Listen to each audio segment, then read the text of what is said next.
All right there, boys and girls, here we are, day number 6 of our March daily math. We're going to start with the number 40, and it says multiply by 5.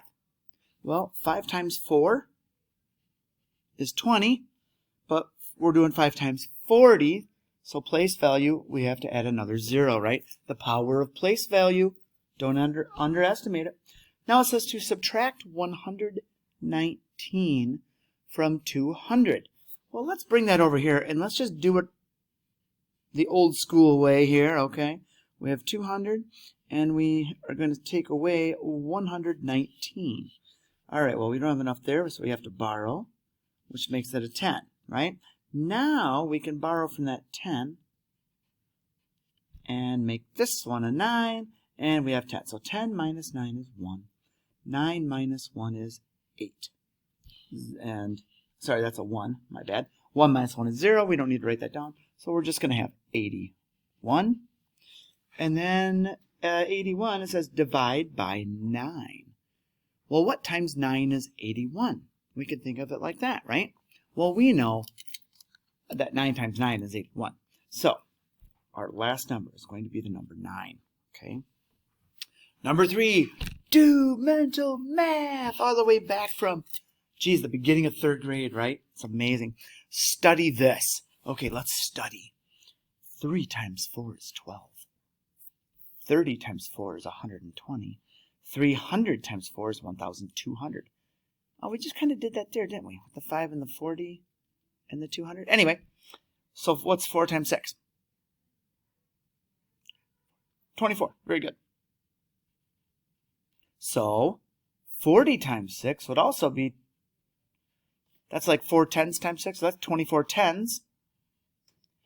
And then we have 4 hundreds times 6 is 24 hundreds. Okay?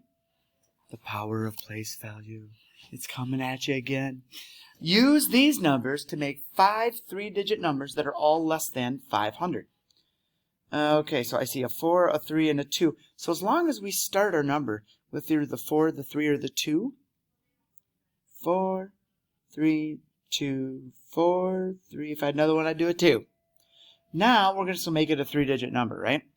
So let's go 475. Is it less than 500? Yep. Let's go 385.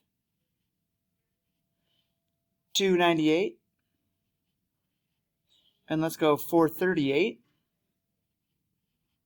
And then we'll go 328. There you go. 5 numbers. Hey, it's noon somewhere. You hear that? Woo! It's the noon whistle. Number 5 says, Finn keeps making the same mistake when he subtracts. What is he doing wrong? Okay. Well, let's see.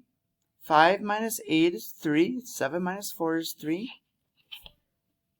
I don't know. What do you think? What's that? Oh, yeah. Well, we're not doing 5 minus 8 doesn't equal 3. I can't take 8 away from 5 fingers. So, he took 8 minus 5 to get 3, and then 7 minus 4. So there's more on the floor. We have to borrow from next door, right? Now it should be 15 minus 8, which is 7.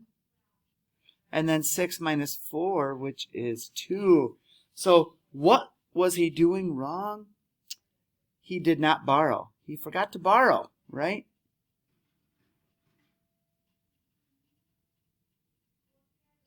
He forgot to borrow. He subtracted 8 minus 5. So he did 8 minus 5, not 5 minus 8. So he kind of just saw it and said, oh, this is the way it's supposed to be. But that's not the correct way, right? Okay, so here's what I need you to do now that you've finished making your corrections, okay? I want you to just politely raise your hand with a smile and wait for your teacher to call upon you. When your teacher calls upon you, all I want you to do is say, I love math, and then carry on with what you were doing, okay? Thanks, kiddos. We'll see you next day for day 7 of your daily math.